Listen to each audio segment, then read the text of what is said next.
본문 오늘 1장 5장 1절에서 2절까지 보면은 다시 한번 읽으면 늙은이를 꾸짖지 말고 권하되 아비에게 하듯하며 젊은이에게는 형제에게 하듯하고 늙은 여자에게는 어미에게 하듯하며 젊은 여자에게는 온전히 깨끗함으로 자매에게 하듯하라. 늙은이와 젊은이, 늙은 여자와 젊은 여자 그 관계에 대해서 언급하는 내용인데, 이 말씀을 잘못 이해하게 되면 마치 지금 하나님께서 우리에게 말씀하시는 것이 인간관계, 그러니까 늙은이와 젊은이를 어떻게 대우할 것인가, 그거는 예의범절, 그걸 가르치는 것으로 생각할 수 있어요. 그렇게 되면 여기서 말하는 것은 젊은 사람은 연로한, 그러니까 늙은 사람을 아비처럼 공경해야 한다. 마치 그것이 절대적인 것이다. 이렇게 생각을 할 수가 있어요. 물론 신자들은 연로한, 나이가 많이 먹은 사람에 대해서 공경하는 것이 마땅하죠. 그건 세상 사람도 다 그렇게 하니까. 하지만 성경에서 말하는 어른 공경이라고 하는 것은 무조건 나이가 많다고 해서 떠받드는 것을 말하진 않아요. 만약 젊은 사람은 무조건 나이 먹은 사람에게 이렇게 공경을 해야 된다, 그런 예의범절을 가르치고 있다면 굳이 교회에서 그런 얘기 안 들어도 얼마든지 그런 이야기는 들을 때가 많이 있죠. 왜냐하면 교회 밖에서도 그런 예의범절은 잘 가르치고 있으니까, 학교에서도 가르치고 어디든지 늙은이한테 아무렇게나 대해도 된다. 어제 뉴스 보니까 10대 그 학생들이 60대 경비원을 폭행하는 장면이 나오고, 또 옆에 친구는 그걸 동영상으로 찍고 그러는 일도 있고, 그런데 그래도 또 그 경비원은 또 처벌을 원치 않는다고 그렇게 하더라고요. 처벌을 원치 않으면 단순 폭행은 반의사 불벌죄라고 그래서 상대방의 의사에 반해서 처벌할 수 없는 죄이기 때문에 그거는 어디 기소할 수가 없어요. 그 왜 그러냐면 그 사람이 억울하지 않아서 그렇겠어요? 어쨌든 직업인데, 행여라도 그 학생이 당연히 그 지역에 사는 자기 아파트 주민의 자녀일 거 아니에요? 그래서 고소를 하거나 이렇게 하면은 또 자기한테 불이익이 오고 또 직장을 잃을 수도 있으니까 참는 거 아닌가, 이런 생각이, 비참한 생각이 드는 거죠. 나이 먹어가지고 할 일이 경비밖에 없는데, 그런 거밖에 없는데, 그나마도 그렇게 뻑하면 그냥 젊은 사람들이 기분 나쁨 와서 자기 아버지 같은 경비들 폭행하고 욕설하고 하는 일들이 종종 일어나잖아요. 그것은 누가 뭐라고 해도 잘못된 것이죠. 아무리 교회 밖에서도 학교에서도 노인을 잘 공경해야 된다라고 가르쳐도 그게 그렇게 잘 먹혀 들어가는 것 같지는 않아요. 이 성경은 우리가 잘 알다시피 성령의 감동을 받은 사람들이 기록한 것이다, 그렇게 말씀하고 있어요. 따라서 성령의 감동으로 기록된 성경이기 때문에 성령의 감동이 아니고서는 알 수 없는 것이 성경이에요. 성경은 쓰기는 사람이 썼지만 그 사람이 자기 마음대로 생각나는 대로 무슨 소설을 쓰듯이, 시를 쓰듯이, 그렇게 수필을 쓰듯이 그렇게 쓴 것이 아니고, 성령의 감동에 의해서 그 사람이 사용하는 단어 하나하나까지라도 성령께서 간섭하셔서 하나님의 뜻을 전하도록 그렇게 기록하셨다라고 하는 것이 성경의 증언이에요. 그렇다면, 그런 정신으로 우리가 성경을 봐야 된다면, 늙은이를 꾸짖지 말고 권하되 아비에게 하듯하라 라는 말조차도 성령의 감동으로 기록되었다는 생각을 가져야 된다, 그 말이에요. 이런 얘기야 얼마든지 들을 수 있는 얘기 아니냐. 굳이 이런 이야기를 성령의 감동을 받아서 기록했다라고 생각할 필요가 없지 않느냐, 이렇게 생각하면 안 돼요. 그 말조차도 성령의 감동으로 기록된 것이다. 이 성령의 감동으로 기록된 성경은 성령의 감동으로만 이해할 수 있을 뿐이다. 이 성경은 다른 사람들이 쓴 책하고 다르잖아요. 그래서 저희가 이제 성경을 이야기할 때 보면 신학자들이나 그 목사들이 성서라고 이야기하는 사람들이 있어요. 성서. 그래서 저 목사님이 성경을 말할 때 성경이라고 하느냐, 성서라고 하느냐, 그걸 들어보면 그 사람이 성경관을 알 수가 있어요. 성서는 그냥 책이에요, 책. 왜 성서라는 말이 나왔느냐면 과거에 일제시대 때에 일본 사람들이 기독교를 말살시키기 위해서 성경이라는 말을 쓰지 못하게 했어요. 성서라고 해라. 그래서 그때부터 성서라는 말이 생겼거든요. 근데 지금 보면은 자유주의 신학자들은 전부 다 그렇게 얘기하고, 다 그런 건 아니지만 심지어 장로교에서 통합측 사람들이나 감리교 사람들은 성서라고 그러지 성경이라고는 하진 않아요. 물론 뭐 다 그런 건 아니지만은. 성서 하면은 사람이 쓴 거예요. 물론 뭐 통합 측의 그 신학의 주류를 이루고 있는 칼바르트 같은 사람은 말하기를 성경에는 하나님의 말씀도 있다 이렇게 얘기하는 사람이니까 성경 전체가 하나님의 말씀은 아니다 그 얘기죠. 그런데 우리는 어떻습니까? 모든 성경은 하나님의 살아있는 말씀이다. 그래서 우리의 신앙과 행위의 유일한 규범이 된다. 그게 우리 합동 측의 신조 1번이에요. 모든 성경은 하나님의 감동으로 기록된 하나님의 말씀으로 우리의 신앙과 행위의 유일한 규범이 된다. 그런데 저쪽에서는 성경에는 하나님의 말씀도 있다. 그럼 나머지는 말씀이 아닌 것도 있다는 얘기죠. 그런 이 관념의 차이가 엄청난 거예요.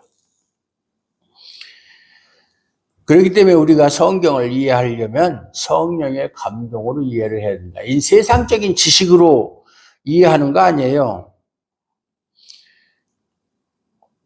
그런데 굳이 늙은이를 꾸짖지 말고 권하되 아비에게 하듯 하라 라는 말을 이해하는 데 있어서 성령의 감동까지 필요할 수가 있는가? 그거야 뭐 아무나 들으면 이해할 수 있는 것인데, 뭐 길 가는 사람 붙잡고 물어봐도 다들 그런 얘기 이해 못할 사람 없잖아요. 정상적인 사람이라면. 뭐 늙은이를 꾸짖지 말고 함부로 대하지 말고 자기 부모에게 하듯 하라. 그런 얘기요. 그거 뭐 이해 못할 사람이 어디 있어요. 그러나 성경은 그 문장의 뜻을 아는 것이 전부가 아니다. 우리가 성경을 읽고 이게 무슨 뜻이구나 이렇게 안다고 해서 성경을 이해했다 이렇게 말할 수 없는 거예요. 성령과 상관없이도 문장의 뜻은 얼마든지 우리가 풀이할 수 있고 이해할 수 있다. 성령의 감동이 아니고서도 성경을 읽고 그 문장이 무엇을 말하는지 얼마든지 풀이할 수 있고 이해할 수 있다 이 말이에요. 하지만 중요한 것은 문장의 뜻을 풀이하고 이해하는 것이 중요한 것이 아니라 그 말씀이 보여주고 있는 하나님의 뜻과 생각과 마음이다 그 말이에요. 그 말씀을 통해 하나님이 뭐 어떠한 뜻을 가지고 계신가, 하나님의 생각은 무엇인가, 하나님의 마음은 무엇인가, 이것은 성령의 감동으로만 알 수가 있다 그 말이에요. 성경을 성령의 감동으로 기록할 수밖에 없는 이유는 왜 성경을 기록한 사람들이 성령의 감동으로 기록을 했느냐? 인간은 하나님의 뜻과 마음과 생각을 알 수 없기 때문에, 인간은 조물주이신 하나님의 생각과 마음과 뜻을 알 수가 없어요. 하나님이 자신을 우리에게 보여주고 나타내 주지 않으면 알 수가 없어요. 그것을 가리켜 불가지론이다. 불가하다, 모른다. 지론, 하나님에 대해서 우리가 알 수가 없다. 알 수가 없어요. 그래서 성령에 감동하게 하셔서 하나님의 뜻과 마음과 생각을 담은 말씀을 한 것이다. 그게 성경이에요. 따라서 본문과 같은 내용에서 이건 A 범죄를 말하는구나. 젊은 사람은 교회에서 나이 먹은 사람을 부모에게 하듯 하라. 이렇게 하는 A 범죄를 가르치는 거구나. 그런 뜻으로 하시는 말씀이다. 라고 생각한다면 그것은 곧 성령과 상관없는 인간의 지식에 의한 이해에 불과하다. 성령과 상관없는 그렇게 이해한다면 그래 당연한 얘기지. 그러나 성령의 감동으로 말씀을 보게 된다면 우리는 말씀에서 예의범절이 아니라 하나님의 뜻과 마음과 그 생각을 볼 수 있다. 왜 그렇게 늙은이를 꾸짖지 말고 권하되 아비에게 하라 라고 말씀하셨을까? 그것은 젊은 사람은 예의상 자기 부모 뻘이 되는 사람들한테 잘해야 된다. 이렇게만 생각하면 그거는 뭐 성경 읽을 필요도 없어요. 그거야 당연한 얘기잖아요. 그 말씀을 통해서 우리가 깨달아야 되는 것은 하나님이 왜 그 말씀을 하셨는가? 그 말씀을 통해서 하나님의 어떠한 뜻을 우리에게 알려주시려고 하셨는가? 하나님의 마음은 무엇인가? 하나님의 생각은 무엇인가? 그걸 알아야 된다 그 말이에요. 그걸 알으려면 어떻게 해야 되느냐? 성령의 감동으로만 알 수가 있다 그 말이에요. 본문은 노인 공경 또는 예의범절에 대해서 가르치는 것이 아니라 성도의 관계, 성도와 성도의 관계가 어떤 것인가에 대해서 말하고 있는 것이다 그 말이에요. 하지만 성도의 관계 역시 우리에게는 인간적인, 윤리적인 그 시각으로도 얼마든지 말할 수 있다. 우리 성도와 성도의 관계는 어떠해야 되느냐, 뭐 이런 거 얘기할 때 꼭 우리는 윤리적인 시각으로, 윤리적인 생각으로 이렇게 판단하는 경우가 많잖아요.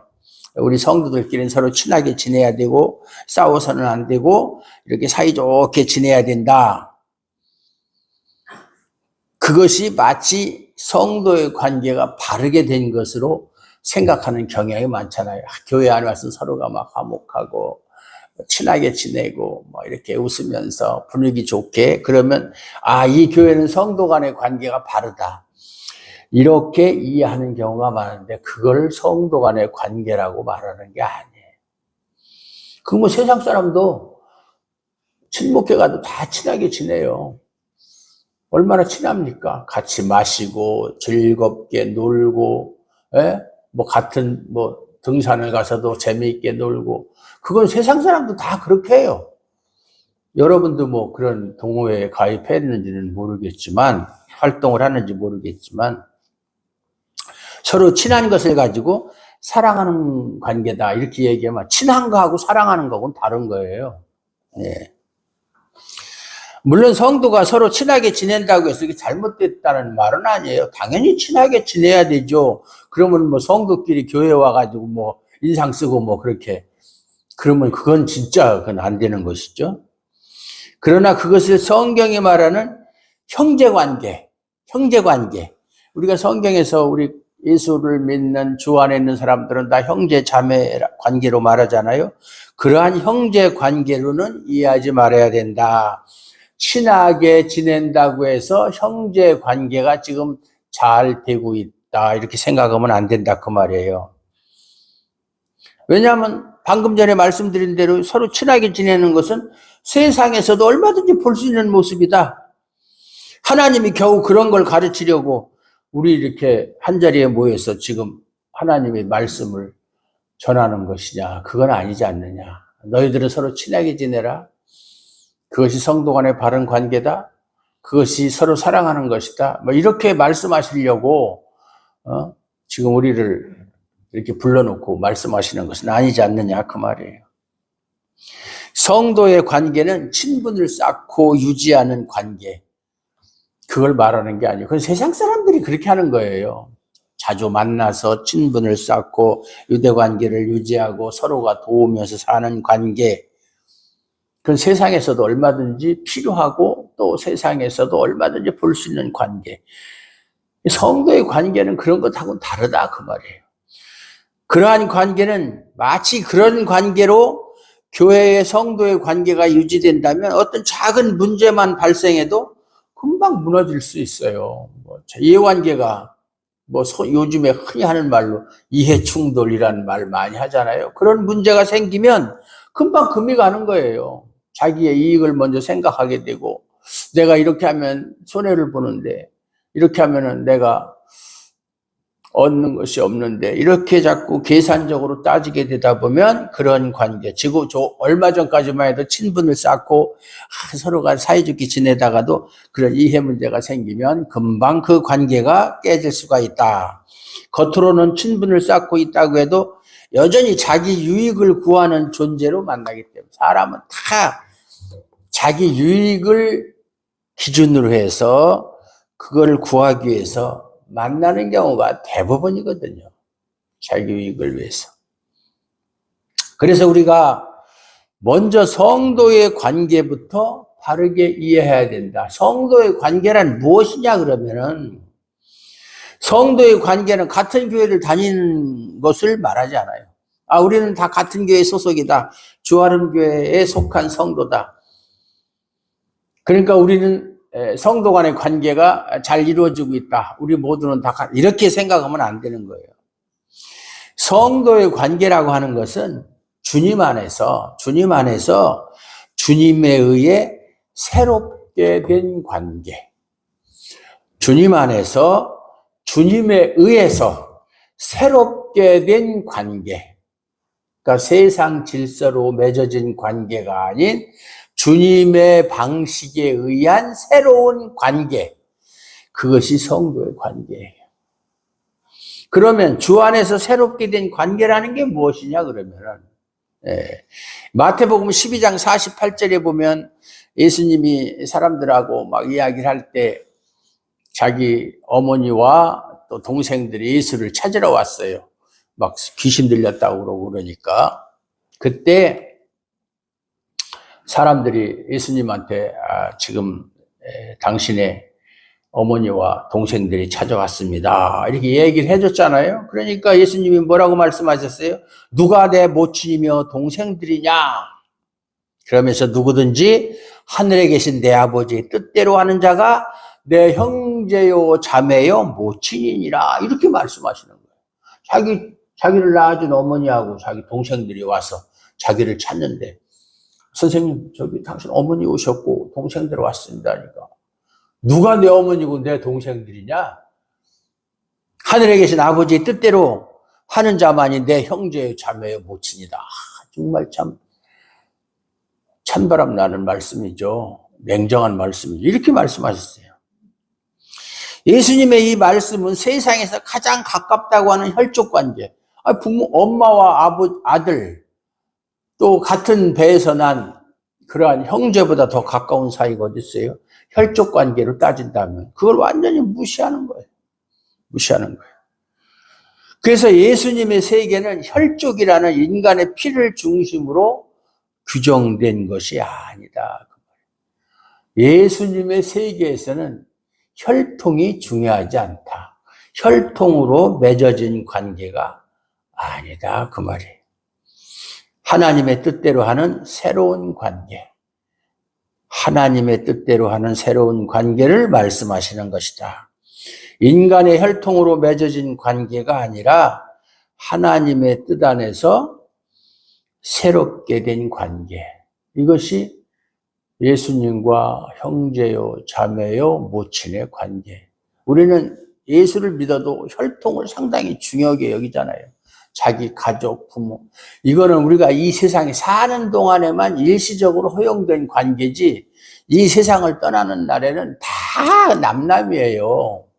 남남이라기보다는 그 역할이 다 끝나는 거예요. 마치 연극을 하다가 연극에서 이런 역할 저런 역할 맡아서 하다가 연극이 끝나면 뿔뿔이 다 흩어지는 것처럼, 원래의 상태로 돌아가는 것처럼 그런 관계. 혈통이 얽매이면 안 되는 거예요. 혈통이 얽매이면. 근데 예수 믿는 사람도 그걸 벗어나질 못해요. 자기 식구, 가족. 이건 일시적인 거예요. 일시적인 거. 제가 어려서부터 우리 애들한테 교육을 시킨 게 뭐냐면 너하고 나하고는 아빠와 자녀의 관계지만 이 관계는 우리가 잠깐 동안 이 세상에 사는 동안에만 유지되는 관계다. 영원한 관계가 아니다. 그러면서 이제 한 가지 비유를 들었어요. 뭐 애들이 뭐 그 나중에는 하도 몇 번씩 반복해서 이야기하니까 나중에 이해를 하더라고요. 아빠가 서울에서 부산 가는 기차를 타고 가는데 옛날에는 주로 이제 교통수단이 기차였으니까.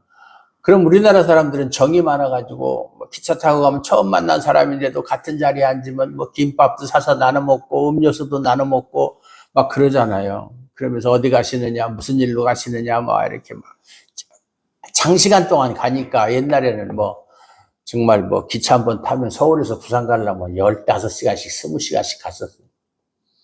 얼마나 시간이 많이 가요. 그렇게 재미나게 지냅니다. 처음 만난 사람이라도. 그러다가 부산역에 딱 도착해서 내리면 그때부터 뿔뿔이 너는 너대로 나는 나대로 헤어지잖아요. 그게 인생이에요. 그게 인간관계입니다. 그게. 그런 걸 알아야 돼요.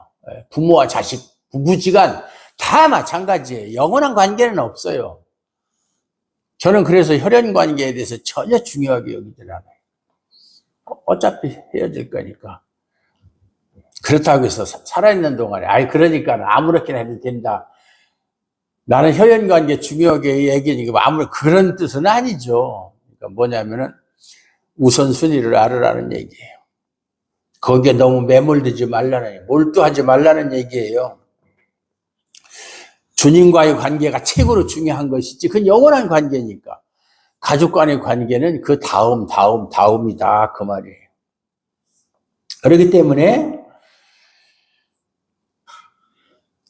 기존의 가족 관계를 버리라는 말이 아니라 세상의 가족 관계가 영원한 것이 아니라 주 안에서 맺어진 새로운 관계, 그것이 영원하다는 것을 알라 이 말이에요. 우리 혈연적인 관계보다 교회 안에서 주님에 의해서 새롭게 변화된 성도 간의 관계가 더 중요하다.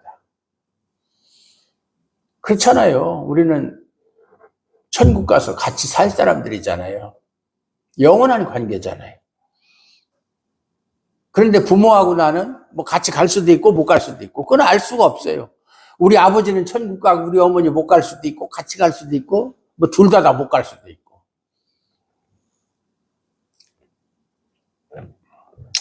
어제 그저께 우리 뭐 성경 공부 들어오시는 분은 좀 본 기억이 있겠지만 가끔 성경 공부 수요일 날 할 때 들어오는 우리 교회 성도는 아닌데 정 집사님이라고 하는 분이 있어요. 근데 그분의 그 아버지가 저보다 2살 더 드셨는데 어제 위암에 걸려가지고 호스피스 병동에 계시다가 자꾸 그분이 뭐 저하고 많은 그렇게 인간관계를 맺은 건 아닌데 이제 성경 공부도 몇 번 같이 했고 같이 이제 식사도 하고 참 사람이 참 양반이에요. 아주 순진하고. 그런데 그분이 암에 걸린 거예요. 암에 걸렸는데 자기 딸한테 그러더래요. 내가 물론 뭐 교회는 다니지만 그렇게 믿음은 없어요. 제가 볼 때도.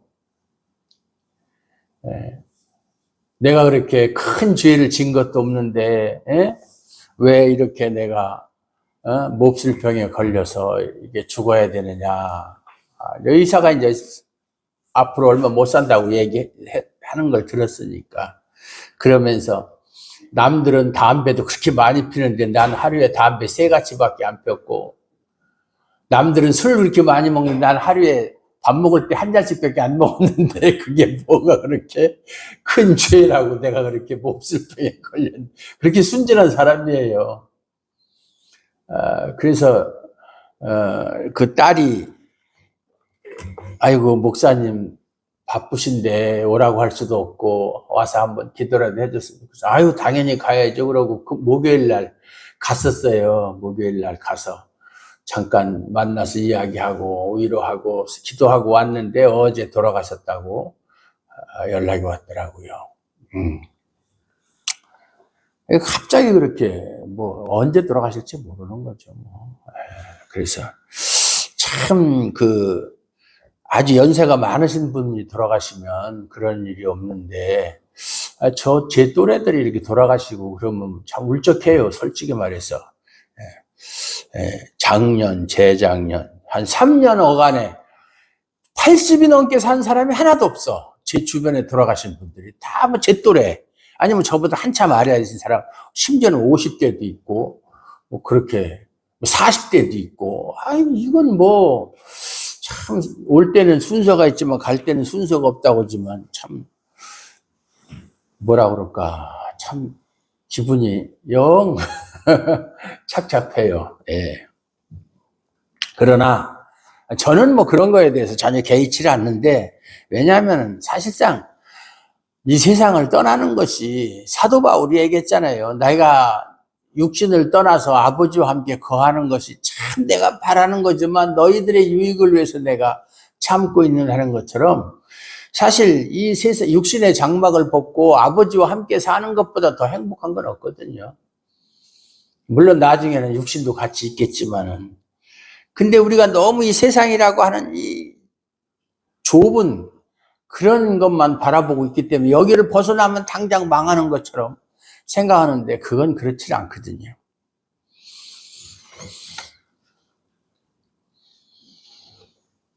그래서 예수님 앞에서는 가문이나 집안에 대한 자랑이 무용지물이다. 아무 소용이 없는 것이다. 왜냐? 그 관계라는 것은 금방 없어질 관계, 무너질 관계이기 때문에 그렇다 그 말이에요. 영원한 관계는 아니에요. 부모와 자식, 부부 뭐 다 마찬가지죠. 친구도 그렇고. 사람이 하나님의 뜻대로 한다는 것은 자기 뜻을 포기한다는 얘기예요. 하나님의 뜻대로 산다는 것은 자기 뜻을 포기한다는 거예요. 자기 뜻을 포기할 수 있으려면 어떻게 해야 되냐? 내가 생각하는 것, 내가 하고자 하는 것은 온통 악을 행하고자 하는 것에 불과하지만 아버지의 뜻은 협력하여 선을 이루는 것임을 알았을 때 가능하다. 그럴 때 내 뜻을 포기할 수. 여러분들이 만약에 원하고 바라는 것이 그대로 100%다 된다고 생각하세요. 그럼 여러분 행복할 것 같아요? 그건 죄 짓는 일밖에 없어요. 인간은 죄를 지을 수밖에 없는 존재이기 때문에, 죄성이 있기 때문에 바라고 원하는 것이 죄와 분리된 것은 없어요. 아버지의 뜻대로 살아갈 때 그것이 내 뜻과 맞지 않고 때로는 괴롭고 하기 싫고 힘들어도 그것은 선이지만은 내 뜻대로 하고자 할 때 그건 이미 벌써 악의 길로 들어섰다. 이것을 우리가 분명히 알아야 돼요. 예수님조차도 아버지여 할만하시거든 이 잔이 내게서 지나가게 하옵소서. 그러나 제 원대로 마옵시고 아버지의 뜻대로 하옵소서. 예수님조차도 그렇게 기도하셨잖아요. 즉 내 뜻대로 되는 것은 나에게 악한 것이다. 내가 원하는 대로 다 된다면은 그건 선한 것이 아니라 악한 것이에요. 아버지의 뜻대로 되는 것이야말로 나를 살리는 것이라는 것을 알므로써 자기 뜻이 아닌 아버지의 뜻대로 되기를 소원해야 된다. 근데 내 뜻과 아버지의 뜻이 일치가 되면 그거야말로 최고로 좋은 거죠. 예. 아버지의 뜻이 내 뜻이고 내 뜻이 아버지의 뜻이고, 이렇게 된다면야 뭐 더 이상 바랄 게 없죠. 내 뜻이 다 잘못됐다는 게 아니라 아버지의 뜻에 맞지 않는 내 뜻이 악한 것이고, 아버지의 뜻과 맞는 뜻이라면 그건 정말로 좋은 거죠. 이렇게 맞춰가는 연습을 해야 된다 그 말이에요. 그러려면 아버지의 뜻을 알아야 되겠죠. 그래야 맞춰가겠죠. 아버지의 뜻을 모르면서 내 뜻을 거기에 맞출 수는 없잖아요. 자기 뜻을 포기한다는 것처럼 어려운 일이 없어요. 네. 요즘에 이제 조금 있으면 국회의원 선거가 돌아오는데 사람들이 막 서로가 막 공천을 받으려고 그냥 막 그렇게 애를 쓰잖아요. 그래서 막 다 여당 야당 다 마찬가지지만 기득권을 가진 사람 내려놔라, 뭐 불출마를 해라, 뭐 해라 권고해도 사람이 가장 힘든 게 뭔 줄 아세요? 자기가 가지고 있는 거 놓는 게 제일 힘든 거예요. 그것이 무엇이든지 간에. 포기하기가 그렇게 힘든 거예요.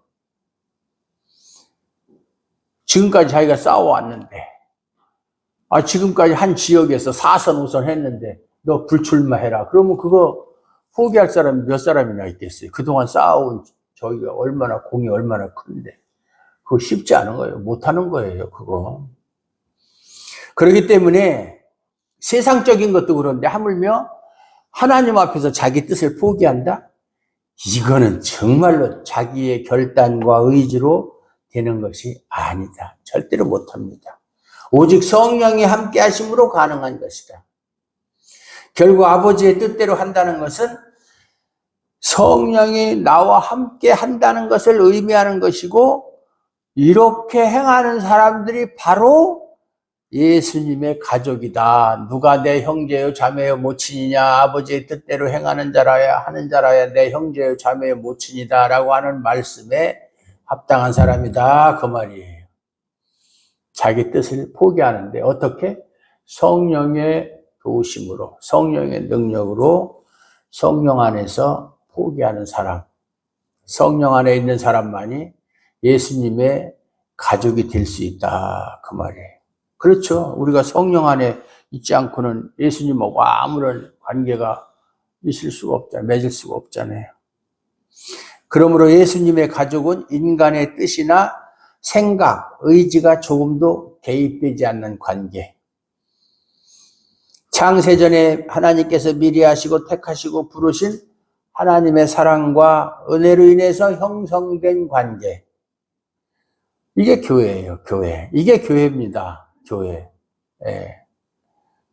제가 항상 얘기하지만 우리 한국 교회 성도들이 교회가 뭔지 잘 몰라요. 교회 가서 성경책 들고 가서 예배 드리는 어떤 장소, 뭐 그런 정도. 아니면 조금 더 알면은 하나님에 의해서 새롭게 태어난 사람들의 모임. 뭐 그거는 그래도 좀 많이 발전된 모습이죠. 창세전에 하나님께서 우리를 미리 아시고 택하시고 부르셔서 하나님의 사랑과 은혜로 인해서 새롭게 형성된 관계, 그 사람들이 모인 곳, 그 사람들 자체, 그게 교회다, 그 말이에요. 그게 교회예요. 그래서 예수님의 가족으로 만나는 교회는 모두가 하나님의 사랑과 은혜를 입은 사람들이다. 예수님께 속해 있는 사람이 하나님의 사랑과 은혜가 없다. 그 말이 안 되는 얘기죠. 다 하나님의 사랑과 은혜를 입은 자들이다. 따라서 성도가 성도를 대할 때는, 우리가 서로가 성도를 대할 때는 뭐 친하게 지내고 뭐 그런 게 아니라 항상 하나님의 사랑과 은혜가 나를, 저 사람과 저 성도와 나를 묶어 놓았다, 이런 생각을 가지고 대해야 된다, 그 말이에요. 한 사랑과, 하나님의 사랑과 은혜 안에 하나님이 우리를 묶어 놓았다. 그게 성도 간의 관계예요. 그리고 혈통적인 관계하고는 비교할 수가 없죠.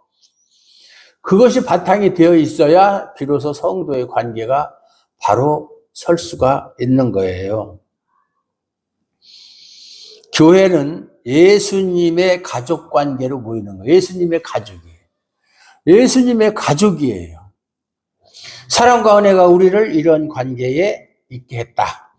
하나님의 뜻이고 의지고 열심이에요. 이것이 하나님의 뜻이고 의지고 열심이에요. 이것이 바로 새로운 관계다. 그러면 하나님은 이러한 관계를 통해서 무엇을 하고자 하실까? 왜 우리를 이런 관계 속에 집어넣으셨을까? 그것은 하나님의 사랑과 은혜를 증거하기 위해서 그렇게 하셨다. 어떻게요? 성도의 관계를 통해서. 따라서 교회는 단지 친하게 지내는 것으로 교회답다. 저 교회 사람들은 참 사이가 좋아, 친하게 지낸다. 그거 가지고 교회답다고 할 수 없다, 그 말이에요. 하나님은 교회를 늙은 남자와 젊은 남자, 늙은 여자와 젊은 여자가 함께 모이게. 뭐 교회 안에는 다양한 사람들이 모이잖아요. 그런데 늙은이와 젊은이는 사실상 함께 하기가 어렵죠. 예. 생각이 다르고 삶의 방식이 다르기 때문에, 그러니까 세대 차이라는 말이 있잖아요. 예, 참 어울리기가 어려워요. 그래서 쉽게 볼 수 있는 것은 서로가 서로에 대해서 못마땅해 하는 것을 볼 수가 있다. 새 생각이 다르니까. 삶의 방식도, 지금까지 살아온 삶의 방식도 다르잖아요. 늙은이는 젊은이가 마음에 들지 않고, 젊은이는 늙은이가 마음에 들지 않고, 못마땅하죠. 꼰대라고 그래요, 꼰대. 하지만 그러한 것이 곧 은혜와 사랑이 바탕이 된 관계가 아니라는 증거예요. 교회 안에서는 그러면 안 되는 거예요. 교회는 어떤 관계에서도 하나님의 은혜와 사랑을 간섭받으며 살아가고 있음을 증거할 수 있어야 돼요. 나이, 환경, 처지 이런 거 다 초월했어요. 그래서 결국 교회 안에서는 늙은이와 젊은이가 함께한 교회라는 관계에서 행동하는 것, 말하는 것 모두가 하나님의 은혜와 사랑에서 나오는 것이 되어야 된다. 세상적인 관점으로 보면 못마땅하고 상대하기도 싫고, 그러지만은 하나님의 은혜와 사랑에서 나오는 그런 관계로 서로가 서로를 대해야 된다. 그 말. 그렇게 되면은 못마땅할 거 없죠. 하나님의 은혜와 사랑에 그러한 마음으로 대하는데 못마땅할 일이 있겠어요? 그러므로 교회의 사랑이라는 것은 친분 관계가 아니라 사랑할 수 없는 그런 상황에서도 참 마음에 안 들고, 그래도 사랑할 수 없는 그러한 상황에서도 나타나는 사랑이 되어야 하고, 불평할 수밖에 없는 상황에서도 은혜를 말할 수 있어야 하는 것이 교회의 관계다. 성도 간의 관계다. 예. 불평할 수밖에 없는 상황에서 불평이 나오고 원망할 수밖에 없는 상황에서 원망이 나온다면 그것은 우리 모두가 하나님의 은혜와 사랑을 바라보지 않고 있기 때문이다. 그렇죠. 우리가 본능적으로 우리 생각대로 마음대로 한다면, 나 저 사람 상대하고 싶지 않아. 저 사람은 내가 같은 교회를 다니지만 친하게 지내는 거 원치 않아. 이렇게 한다면 세상과 다를 바가 뭐가 있어요? 똑같이. 그것은 성도의 관계가 될 수가 없다. 그 말이죠. 그러므로 문제는 항상 나한테 있는 거예요. 나한테. 다른 사람이 문제가 있는 게 아니라 나한테. 나 자신이 하나님의 은혜와 사랑을 바라보지 않기 때문에 그런 생각을 하는 거예요. 늙은이가 잘못하고 젊은이가 잘못하는 것이 아니라 나 자신이 나를 살리신 은혜와 사랑을 바라보지 않고 있기 때문에 내 마음에 안 들면 못마땅한 거예요. 늙은이를 꾸짖지 말라는 것은 늙어서 힘없는 쓸모없는 존재로 보지 말고, 늙었으니까 이제는 폐기물이지 이제는. 예? 재활용도 안 되는 폐기물로 보지 말고 주님의 피로 값주고 사신 귀한 하나님의 백성이며 주님의 은혜를 입은 자다. 비록 별 볼 일 없지만 다 저분도 주님의 피의 은혜로 하나님께서 값주고 사신 귀한 존재다. 예. 그래서 교회는 누가 누구를 꾸짖을 수 있는 관계가 아니에요. 꾸짖을 수가 없어. 누가 누구를 꾸짖습니까? 다 귀한 존재고 하나님께서 예수님의 피로 값주고 사신 존재들인데 누가 누구를 꾸짖습니까? 그러면 하나님이 하신 일은 뭐가 되는 거예요? 아비에게 하듯 하라는 것은 늙은이를 그만큼 존귀하게 여기라는 거예요. 존귀하게 여겨라. 왜 존귀하게 여겨야 됩니까? 하나님에 의해서 난 사람이기 때문에. 교회는 다 하나님의 사랑과 은혜로 태어난 사람들이라고 그랬잖아요. 하나님의 사랑과 은혜로 맺어진 관계라고 그랬잖아요. 하나님에 의해서 새롭게 된 관계라고 그랬잖아요. 그러니까 누구를 무시하고 꾸짖고 할 수 있는 사람이 하나도 없어요. 다 귀한 존재이기 때문에. 하나님에 의해서 난 존재들이기 때문에. 늙은 자도 이런 마음으로 젊은이를 바라본다면 못마땅한 감정이 아니라 은혜와 사랑을 입은 형제로 볼 수 있다. 서로가 마찬가지예요. 늙은이도 젊은이를 대할 때 사랑과 은혜의 관계로 바라보고 젊은이도 늙은이를 대할 때 주님께서 핏값으로 주고 사신 귀한 존재로 보고 그러면 무슨 문제가 생기겠어요? 아무 문제가 생길 수가 없어요. 늙은 여자를 어미에게 하듯 하라는 것도 어미와 같이 존귀한 존재다. 하나님에 의해서 난 새로운 생명이기 때문에 우리는 존귀할 수밖에 없다. 우리는 다 존귀한 존재들이에요. 우리 한 사람 한 사람을 살리기 위해서 예수님이 흘리신 피의 공로를 생각한다면 얼마나 우리가 존귀한 존재입니까? 예수님의 피값이 얼마나 존귀한데요. 그러므로 주 안에서는 누구도 함부로 대할 수 있는 존재는 없다. 세상은 힘으로 살아가기에 힘없는 사람들은 함부로 대하잖아요. 세상에서는 힘 있는 사람이 왕이잖아요. 힘없는 사람을 핍박하고 함부로 대하지만은 그러나 하나님의 백성된 자를 업신여기고 함부로 대할 때 하나님이 어떻게 한다고 그랬어요? 내가 복수한다고 그랬잖아요. 내가 귀하게 여긴 사람을 함부로 대하면 하나님이 대신 복수하신다고 그랬잖아요. 신원하신다. 성경에는 그렇게 표현하고 있죠. 무서운 말씀이죠. 하나님은 하나님의 것을 털끝 하나 건드리는 것을 용납하지 않아요. 절대로 우리가 명심해야 될 말씀이에요.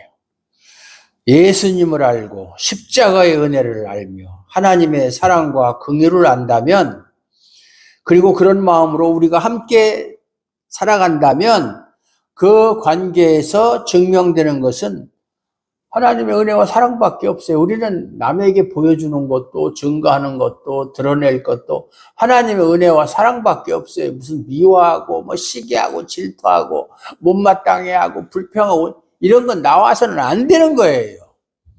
그것은 우리에게 합당한 것이 아니에요. 어떤 상황에서도 이러한 모습이 증거되고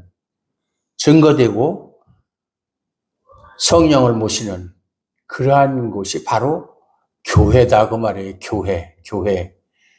제가 교회라는 말을 참 좋아하고 교회에 대해서 많이 생각을 한 사람이에요. 교회가 무엇일까? 참된 교회가 무엇일까? 교회를 알면 신앙생활이 바르게 되는데 교회를 모르니까 신앙생활이 제대로 되질 않아요. 교회. 우리 주아름교회가 이런 하나님 앞에서 아름다운 교회로 성장하기를 주님의 이름으로 축원합니다. 하나님 아버지 감사합니다. 오늘도 하나님 아버지께서 우리에게 은혜와 사랑을 베풀어 주심으로 우리가 이렇게 한자리에 모여서 하나님께 예배드리고 하나님을 찬양하고 하나님께 기도하고 하나님의 말씀을 들었습니다. 말씀을 통해서 우리가 어떠한 관계로 모이는 그러한 사랑의 관계인지 다시 한번 깨닫게 하여 주시고 우리가 어떻게 서로를 대하며 살아가야 할지를 다시 한번 깨닫게 해주셔서 감사를 드립니다. 하나님 끝까지 우리 교회가 또 이 세상에 존재하는 주님의 교회가 다 이렇게 하나님의 은혜와 사랑으로 서로 살아갈 수 있기를 원합니다. 끝까지 인도하여 주시옵소서. 예수님의 이름으로 감사드렸고 기도하옵나이다. 아멘.